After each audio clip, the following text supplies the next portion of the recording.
Good. See.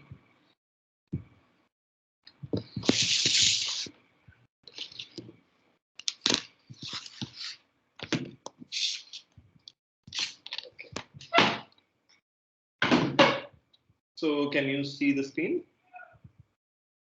Yes, sir.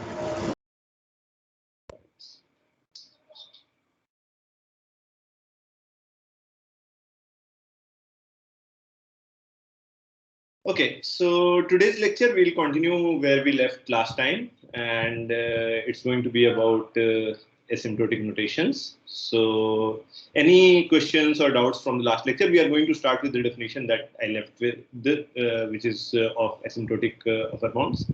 Okay. Sir, can you upload the notes of last class?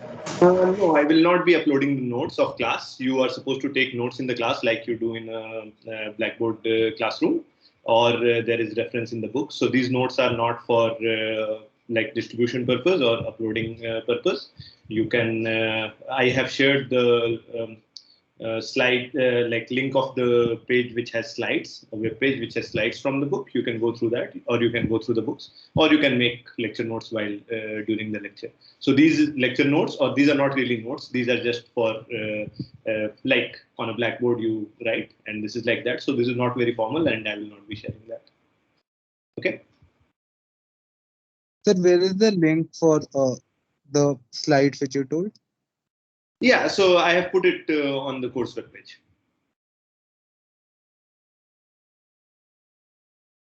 So there are lecture slides for chapters from the book, and there you can find most of the stuff that I also teach. Because whatever I'm teaching is mostly going to be from the book. So that is for the book basically. So the authors of the book have compiled some slides which are like prepared by different people, and they have put it up. Okay. So you can check it up on the web page. So if you need a concise thing where you can revise stuff or go through stuff quickly, then that can be one of your go-to points. Okay. Any other questions? Yes, sir. Clear. Tell me. Vibhu? Yes, sir. Okay. Yes. All right. So let's start with today's lecture. So this is lecture 2. Okay. So we had defined asymptotic lower bounds, upper bounds last time, right?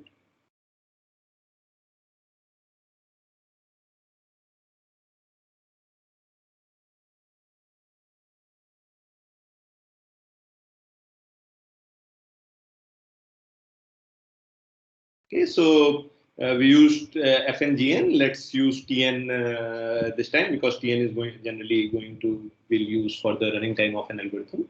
So let Tn be any function.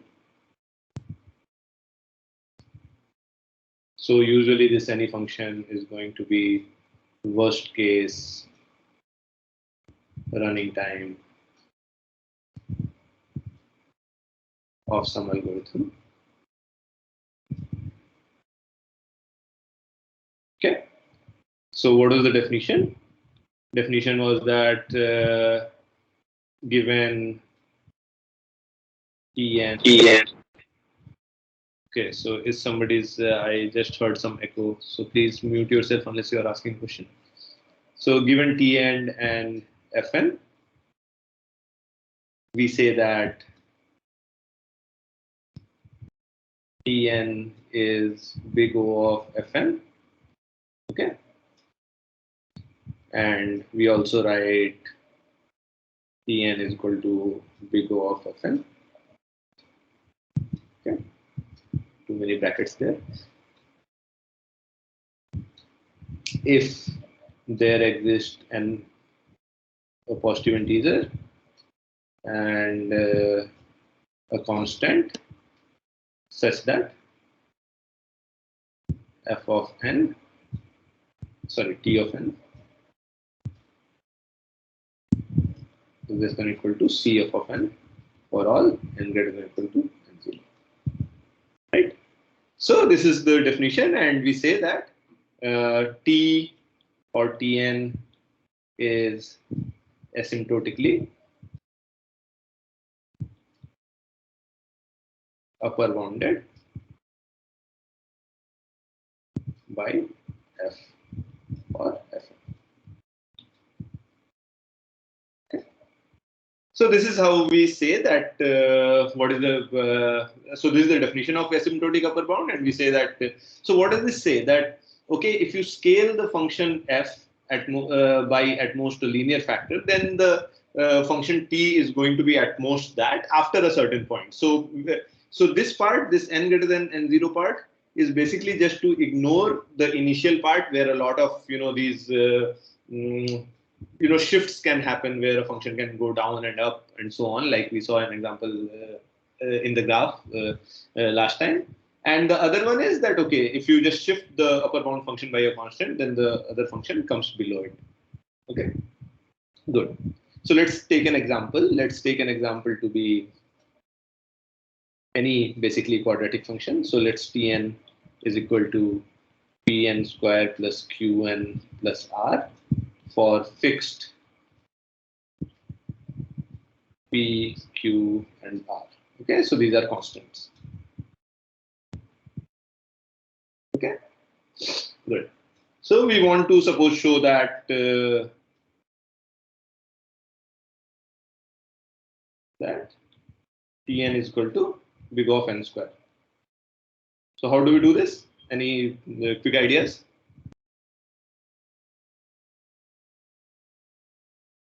So we can write that for Pn square plus Qn plus R is less than equal to P plus 1 n square.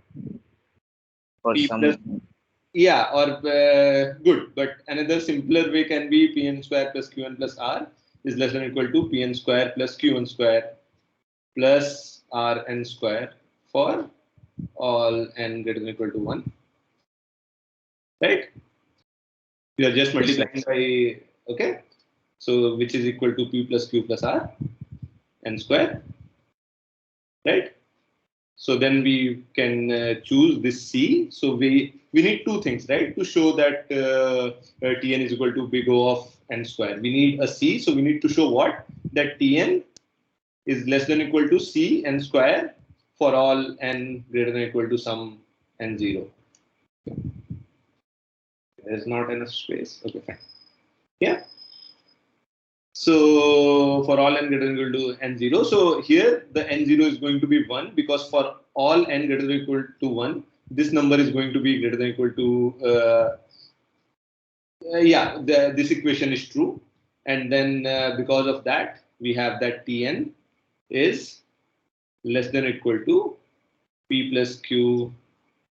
Okay, I'm just writing it once more for clarity for all n greater than equal to 1 because this is also just carries forward. Okay, so now we put C is equal to P plus Q plus R, and then we get that, okay, so Tn is equal to big O of n square. Any questions about this? Sir, Yeah. sir, we don't know whether P, Q, R are positive. So we need to take mod P, mod Q, and mod R. Yeah, okay, so that's correct. If you want, you can do that, or you can just take the, yeah, sure. If you want to do that, or let's say positive constant just for now. Okay. Or yeah, or you can take the absolute value of P plus Q plus R, something like that, if you don't compare. Okay. Sir, mod of all the terms. Mod of P plus mod of It would be mod P plus mod Q plus mod R. Why do we need that? Why can't we take the mod of the summation itself? Sir, for example, if we have, let me think of an example. So like Okay. Sir, if mod of P P is 1 plus and Q Q is plus minus R, 1. It might become 0. That is why. so P plus Q plus R, the mod of P plus Q plus R might be less than P. So That shouldn't. Oh, okay. Yes, you're right. Good. Okay, so yeah, you can do mod P plus mod Q plus mod. Good, good, good. Oh, all right.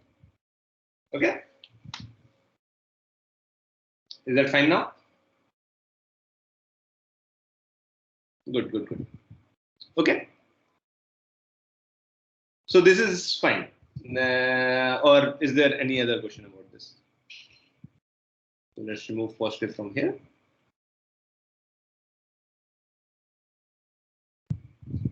Okay.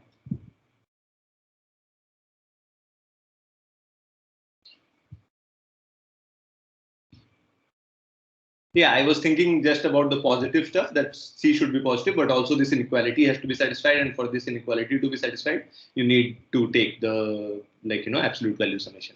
So you're right about that.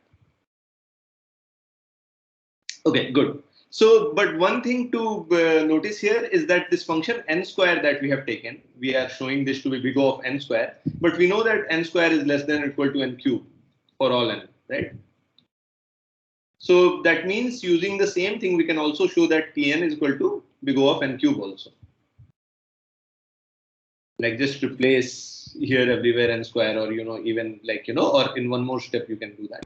But it is easy to verify that this Tn, Pn square plus Qn plus R is also big O of n cube, as because of this. So is that does that mean there is something wrong with the earlier thing, that it is big O of n square also and it is big O of n cube also? But like there's nothing wrong, because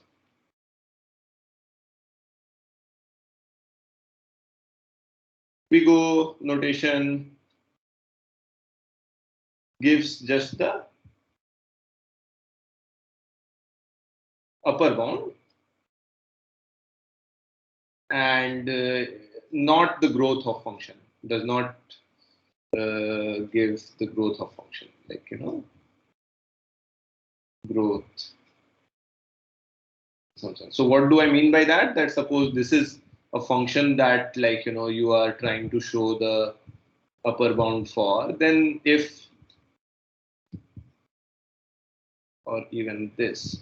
So this function, so call them whatever, f1, f2, f3, and this is Tn.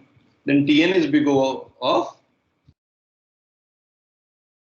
f1, f2, and f3 all.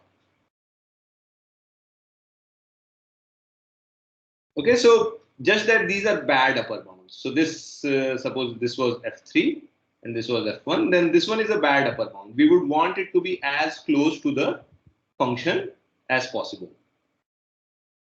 Okay, so that is the idea. So it's not that this is wrong to say that Tn is equal to big O of f3, but we would want to get as close to possible, because we want our estimates to be as realistic as possible. Okay.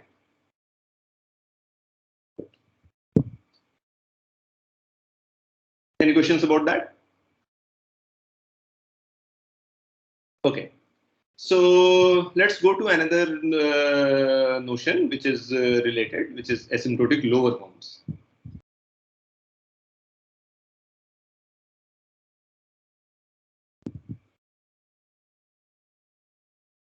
Okay, so this is like a complementary notion. Function to big O, and you can understand. I mean, okay. So what is the definition? So again, functions Tn, or function Tn is said to be omega Fn, okay, if there exists, again, some n0 and epsilon greater than 0, such that,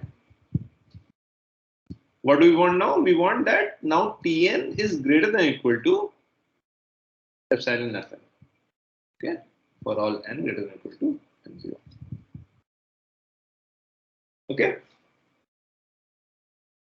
So this is our definition of, so again, it is similar, but instead of the less than or equal to, here we have greater than or equal to. So we want to put a lower bound on the function, right?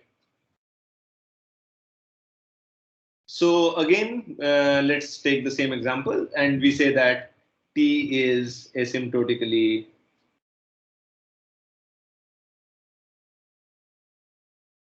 lower bounded by F.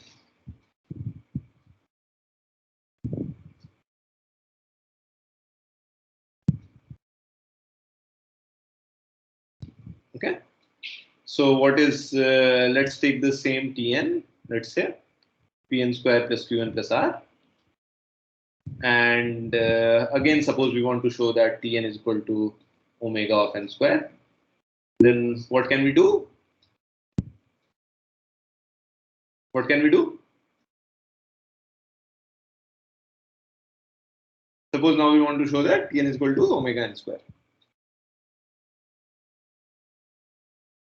Mod P minus mod Q minus mod R. Something like this maybe. Yeah. So again, so here, okay, let's suppose that PQR are positive just to make things easier. But you can do something similar.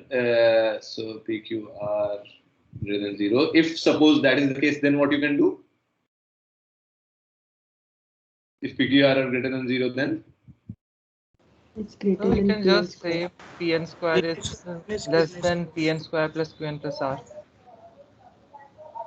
just Pn square, right? Yes. Yeah. Yeah. And then we are fine.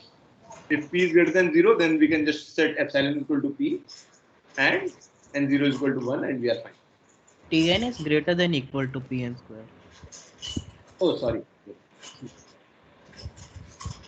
Pn is greater than equal to Pn square and we can set epsilon is equal to P and n0 is equal to 1 because for all n actually. So we can set epsilon equal to P and n0 is equal to 1 and that gives us that Pn is equal to omega of. Okay. Self complete. Yeah, thank you. So good. So now we have shown that this function that we started with, that any quadratic function, basically with, and also as you guys were suggesting, this is not just true for when PQR are greater than 0. Just the leading coefficient P should be greater than 0 actually, and then you can show this to be, omega n square, or even the earlier one. I think we would need P. No, earlier one is fine. This one you would need P to be greater than 0. Okay. Anyway, so this is so if P is greater than 0, so I mean these are some minute details which when you revise the lecture you can have a look at that which are the conditions that should be there, and it will require P to be greater than 0. So you can mark it and see why this is true. But anyway, so suppose for PQR are positive, then we have seen that this function Tn is which is Pn square plus Qn plus R for positive PQR is also big O of n square and omega of n square, right? And just like big O, we could have kept like n cube. Here also we know that n square is greater than or equal to n, right? For all n greater than or equal to 1. So we also know that Tn is equal to omega of n. You can verify that. So again, the similar thing is happening that, okay, we are giving lower bounds and this is our function that, so this is our Tn. And now there can be many functions which are below it. Okay. I mean, it should be, let's say, some infinity. Okay. And all these are, so Tn is equal to whatever, omega of any of these. Okay. So again, the same thing is happening that, okay, we would want to get as close to Tn as possible. So this is also good. So suppose this was n, and I mean, so n square will not be a straight line, but you have n square also suppose somewhere, and n cube suppose somewhere. I mean, so this Tn is not the same as that Tn, but all I'm saying is that you have to get as close to Tn as possible, right? Okay, so this is another thing. There is another way of doing that. So you can verify this. So you can. So this is a sufficient condition that if, so let's call it a lemma. If limit x tends to infinity, fx over gx is equal to 0, then what can we see? Say, any guesses? fx is order of gx. Fx is order of. Okay. So this is an exercise, you can verify it. So this is like just, this is a sufficient condition. This is not a necessary condition. Actually, yeah. So this is actually this is a sufficient condition. Yeah, it is not a necessary condition. So if this happens, then we can definitely say that fx is equal to order of big O of gx. Okay, so it is asymptotically upper bounded by gx. So this is something you can have a look at how you will. So why I'm saying this, because we'll come back to it. Okay, and there's another. So this is you can show as an exercise. So I mean, these exercises that I'll be giving in the class, you don't have to submit it, but you are supposed to go back, look at it, prove it by yourself, and see whether it works out or not. And then another exercise can be that this is a very simple one. If fx is equal to big O of gx, then gx is equal to omega of fx. So that these notions are actually dual of each other, that you can show. And that is like just one line proof. Okay, so this is not something very hard. Okay, good. So now we come to the third notion. So we have looked at asymptotic upper bounds. We have looked at asymptotic lower bounds, and now we come to asymptotic tight bounds. So take the tight bounds.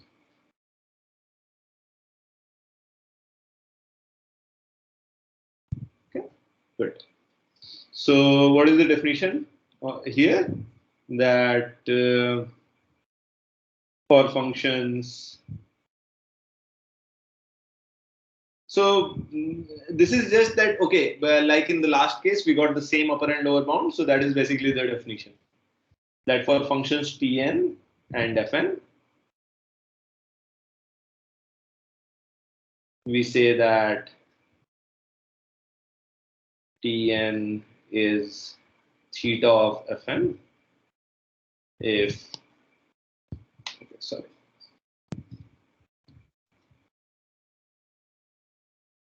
I accidentally pressed the button on my iPad. Just a moment.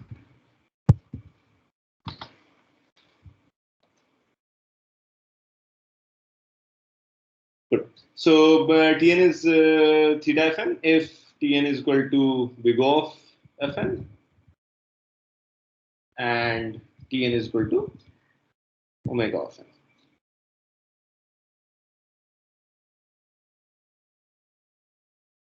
Okay, and what do we say? That Fn is asymptotically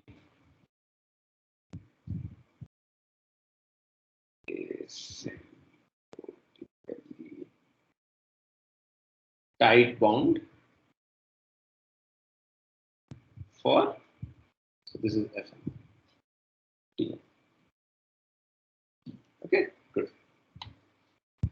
So again, we have seen in the previous example that if T was Pn square plus Qn plus R, then we know that we have seen that Tn is equal to big O of n square. We have seen that Tn is equal to omega of n square. So we can say that Tn is equal to theta of n square. And this is the best like situation when we can actually get for a function the same upper and lower bounds. So this is that is when we say that it is a tight bound, right? And another sufficient condition is, so again, this is a lemma, which is an again exercise.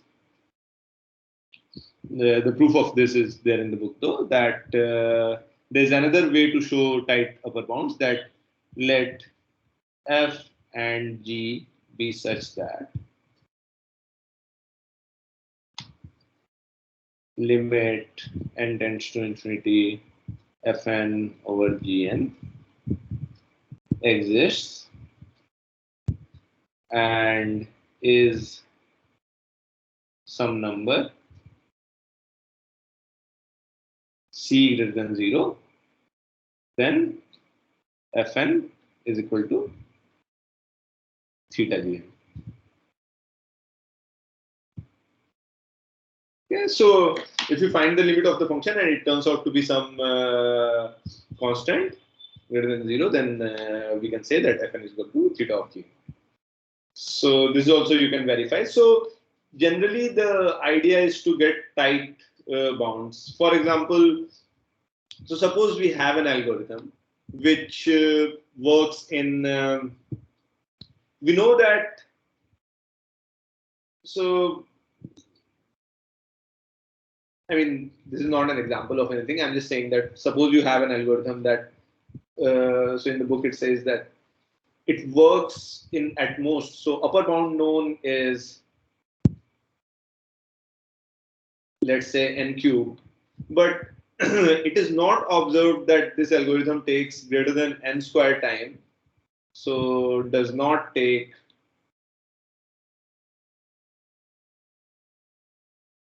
on any known input.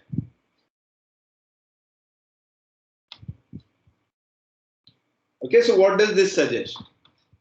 So this does not tell us that definitely the algorithm's running time is at most n square. So this is known that the algorithm's running time is at most n cube, but the algorithm is not taking more than n square time on any input. So maybe our analysis is not tight. So maybe our algorithm actually is big of n square, but we have not been able to prove it. So this makes a good case of, bringing the upper bound down, right? Or bringing the lower bound up, or to come up with an instance for which the algorithm actually takes more than n square time. So this suggests an open question in the field, such things, if they happen, and they happen all the time. Okay. So any questions about upper, lower, or tight lower bounds? Tight bounds, asymptotic tight bounds.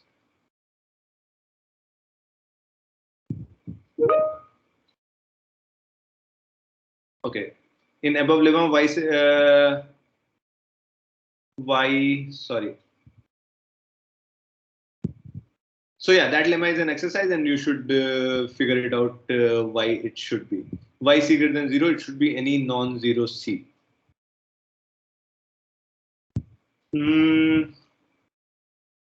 I mean, Fn and Gn are going to be positive functions. I mean, these functions should tend to infinity. They are increasing functions anyway. So I don't see how you will get a negative c anyway. Does that answer, Nishant?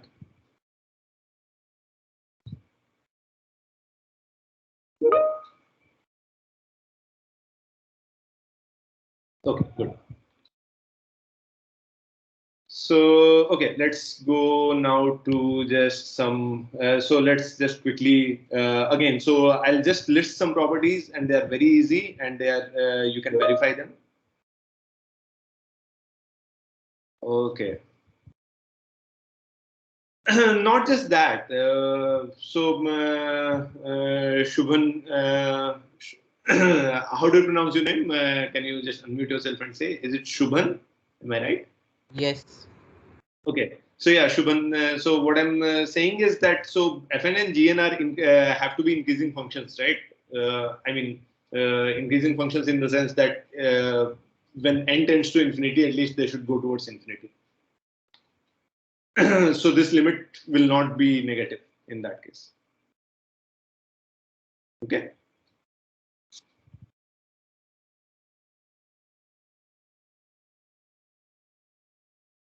Shubhan?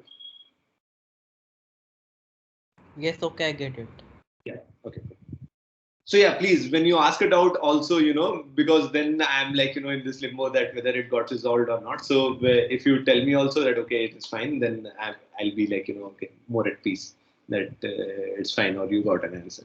Okay, good. So let's just go through some properties of, let's start this at a new page.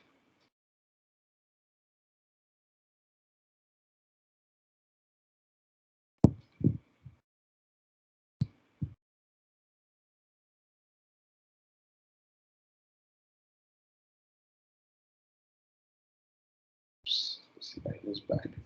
Excuse me, sir. Yeah, tell me. Sir, should the function Tn necessarily be diverging to infinity? Diverging to infinity, not really actually. I mean, maybe that you don't care after certain input lengths. You're like, okay, if the input length is more than 1000, I don't really care. My algorithm will terminate. Sir, So more like, can it not converge to zero maybe? Like, can it not be decreasing? It can be, I mean, like, it obviously can be decreasing as well, I guess. I mean, yeah, you can design such artificial things again. Like, it cannot be negative, I guess, but like, we cannot really comment about the derivative maybe. Yeah. Again, those things are again. So these are very, like, you know, as I said in the last lecture also on your question, that this is. I mean, these running times, since there are. So I was thinking about your question even later, that okay, what are some examples or whatever? And for one example, I can just make an algorithm which follows that, which just outputs the. Which just runs for exactly those number of steps that the polynomial represents, right? Yes. And then in that case, it will be that. So yes, sir. That would have been the easiest example, which I couldn't think of at that point. So algorithms, that's what. But intuitively, that's what I was saying last time, that it is a very large realm to talk about whether any algorithm can have such a running time, and of course it can have. And the simpler answer was that, you know, you can have an algorithm which just outputs that function or runs for the number of steps of that function, stops. Yes, sir. Yes, sir. Yeah, I get it. Thanks, sir. Okay, good. So yeah, so let's just list down some properties of asymptotic growth, and this is going to be exercise for you to prove, but this is like a simple exercise. I have forgotten the spelling of exercise, it seems. Exercise. Yeah. So the first one is going to be, first is transitivity, that all of them are transitive. Transitivity. And so first, if f is equal to, so I'm just going to write just the function names. I'm not writing n, but you can understand what it means. Order g, and g is order h. Then f is order h. Okay, sorry about that.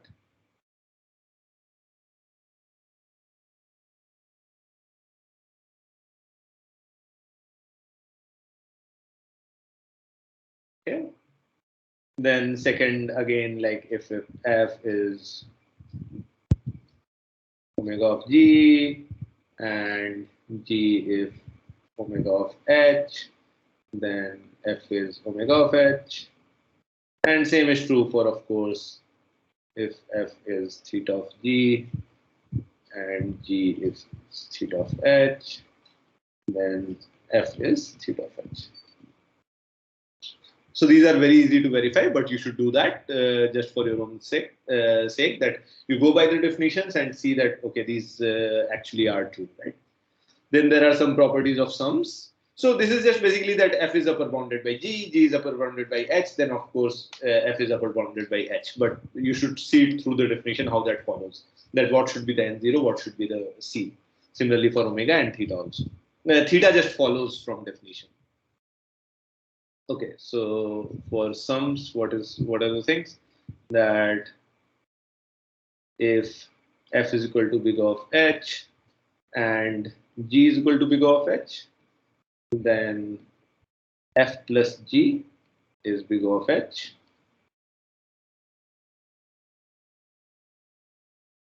Now, let's say let k be fixed and let f1 f2 to fk, right, be such that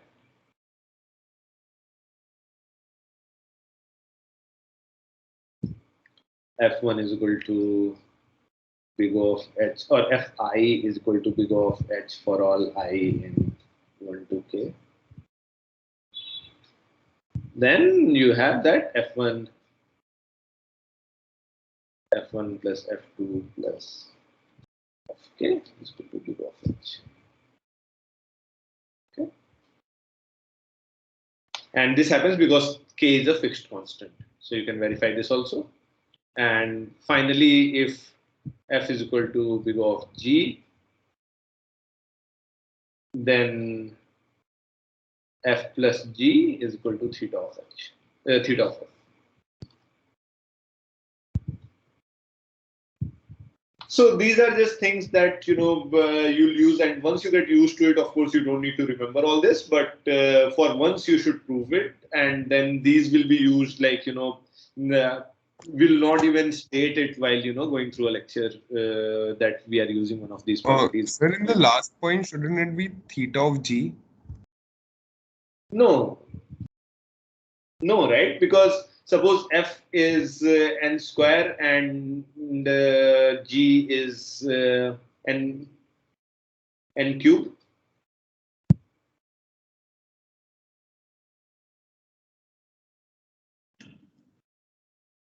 Yeah. Sir, but then be that n f cube. plus g would be n cube. Sorry. Yeah. Wait. You are right. Of course.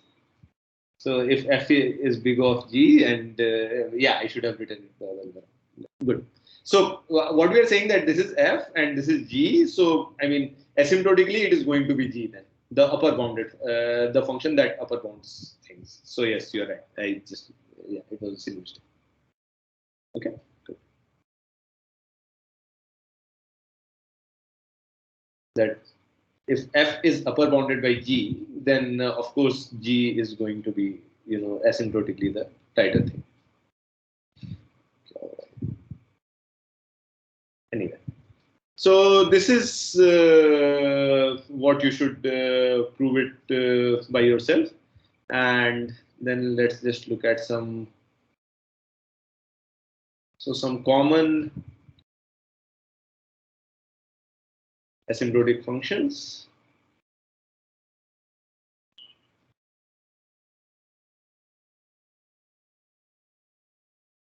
So first is polynomials. Okay. So yeah. Excuse me, sir. Sir, in the fifth property, like Yeah. summation fi. Yeah. So like sometimes with infinite sums, like if I take summation 1 plus 1 by 2 plus 1 by 3 and like summation of 1 by n. Constant. So but like even for a large k, summation of 1 by I, it kind of tends to log I suppose. But each 1 by I is bounded by 1. So like, can I not say each fi is order 1, like of constant order, but the summation would be log of order log of k. I don't understand. Say it again. So like if each fi like Okay, so is 1 by I. Call me sir. Yeah, go ahead.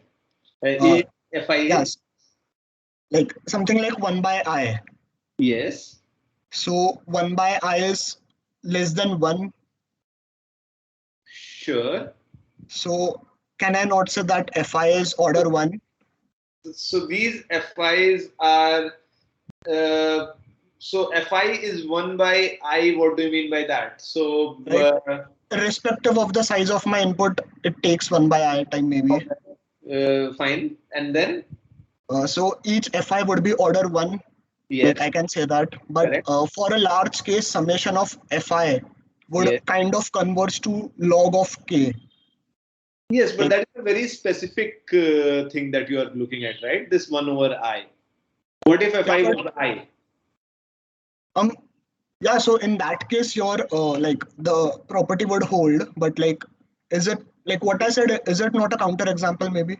No, it's Right. not, because you are still going to be. So that's why you should prove it, and you'll see why this holds. And So then here K is fixed, right? yeah, exactly. So Yeah, if but K is fixed and finite, then no matter how big it is, it will end up being a constant. Yes. The multiplying factor that you will get. So I mean, just look at it, right? So each fi is big O of h. So fi is at most let's say ci times h, right? yeah. Then you get c1 plus c2 plus whatever is going to be your constant that you'll get for showing this property. Yeah, okay, I get it. Yeah, thanks.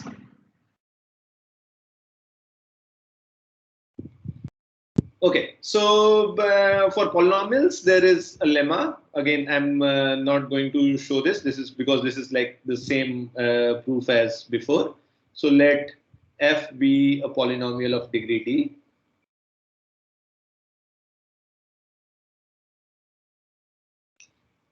Such that coefficient of x to the d is positive. Then f is equal to theta of d, theta of x to the d, or n to the d. Okay. Here also, let's say. And this is the proof is exactly the same as what we did for n square.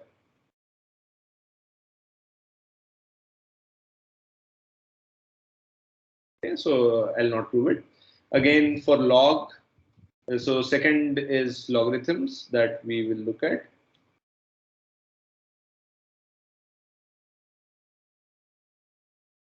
So there is this thing that for every b greater than 1 and for every x greater than 0, we have that log b base n is equal to big O of n to the x.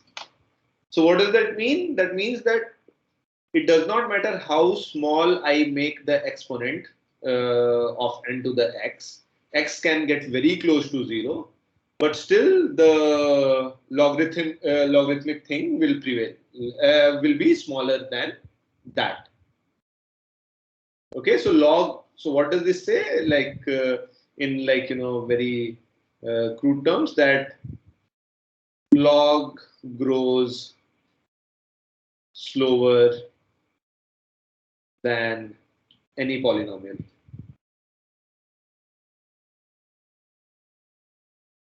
Okay, and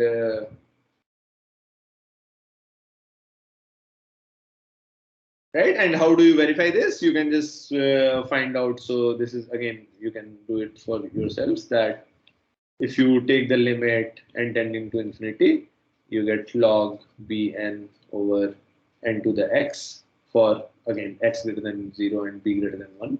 Then you will get that is equal to 0. So you can verify this. Another thing that about logarithms that we'll use throughout the course is that log base an is equal to log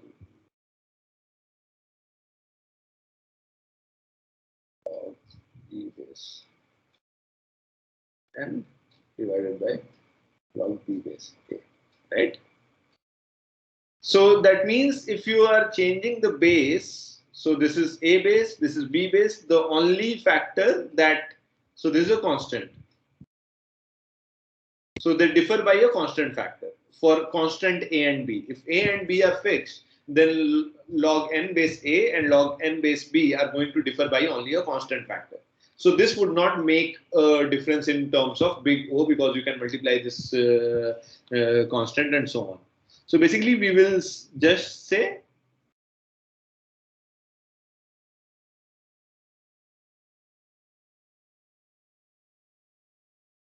order log n without mentioning the base.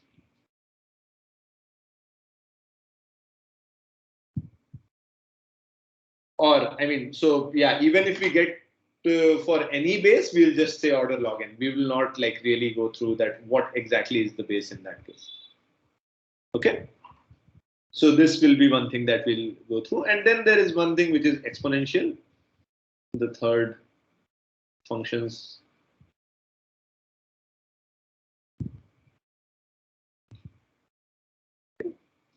So what about exponentials? Then there is this lemma which says that for every b greater than 1 and every x greater than 0,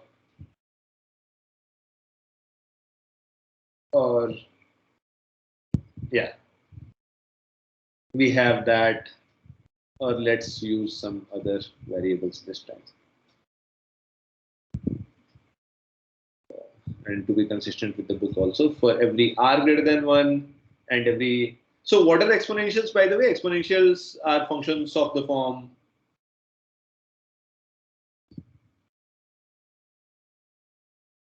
fn is equal to r to the n, okay, for some constant r.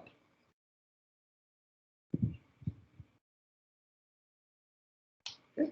So for every r greater than 1 and for every d greater than 0, what you can show that n to the d is big O of r to the n. And again, you can show this that using limits. Okay, and what does this mean? That every polynomial grows slower than exponential.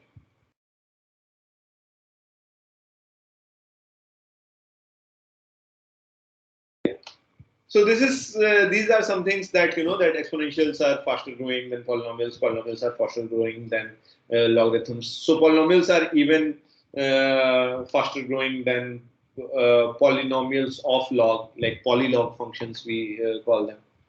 So these are the things that you know get like you know sort of after you start working with algorithms a bit, they get internalized in some sense, and then you just like yeah. So initially you just go through these things once, and you know that what do they mean, and then you know once you get comfortable, these things come very easily. That okay, what?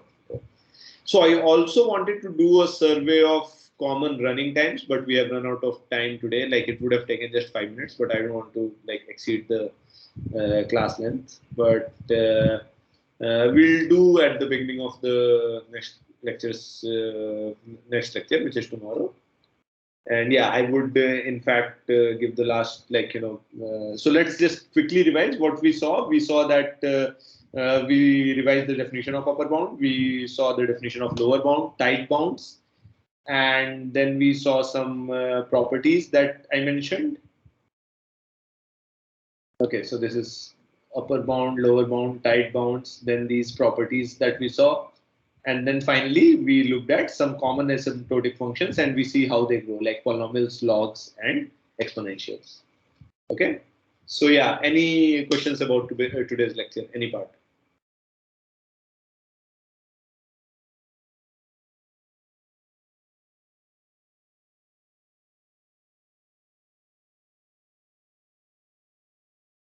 No questions?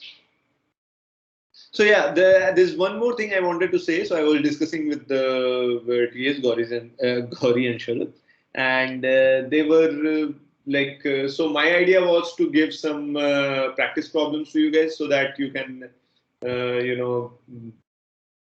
have some hands-on things. So I'll be giving some things in the exercises as exercises in the class anyway, so that you should try, and you should go to the doubt clearing sessions irrespective of there is an assignment or not, and just discuss. And even if you are there and if somebody else is asking the doubts, you listen to that, some things will get clarified.